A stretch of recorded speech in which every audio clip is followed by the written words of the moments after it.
ഖുർആനിൽ റബ്ബ് നേരിട്ട് ശപിക്കുകയും പേരെടുത്ത് പരാമർശിക്കുകയും ചെയ്ത അബൂലഹബിന്റെ ഭാര്യയാണ് ഉമ്മു ജമീൽ. ഖുറൈശി തറവാട്ടുകാരിയായ അവർ അബൂലഹബിനൊപ്പം നിന്ന് പ്രവാചകനെ ദ്രോഹിക്കുന്നതിൽ വളരെ സന്തോഷം കണ്ടെത്തിയിരുന്നു.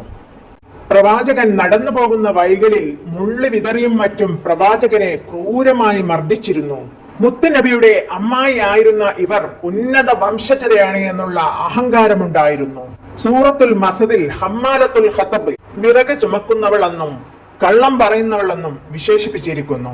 മുത്തുനബിയെ പറ്റി കള്ളപ്രചരണങ്ങൾ പ്രചരിപ്പിക്കുന്നതിലും ഇവർ മുൻപന്തിയിലായിരുന്നു. അബൂബക്കർ സിദ്ദീഖ് റളിയല്ലാഹു അൻഹുവിനോട് ഉമ്മു ജമീൽ പറയുമായിരുന്നു, താങ്കളുടെ സുഹൃത്ത് എന്നെ പറ്റി അപവാദങ്ങൾ പ്രചരിപ്പിച്ച് കവിത എഴുതുന്നുണ്ടെന്ന്. അത് കേട്ട് അബൂബക്കർ റളിയല്ലാഹു അൻഹു പറഞ്ഞു, എന്റെ സുഹൃത്ത് അങ്ങനെ ചെയ്യില്ല. കാബയുടെ രക്ഷിതാവാണ് സത്യം. അവർ നിങ്ങളെ അപമാനിച്ചിട്ടില്ല. പരിശുദ്ധ ഖുർആൻ തന്നെ ശപിക്കണമെങ്കിൽ ഇവർ എത്ര നീചമായിട്ടായിരിക്കും നമ്മുടെ നബിയോട് പെരുമാറിയിട്ടുണ്ടാവുക.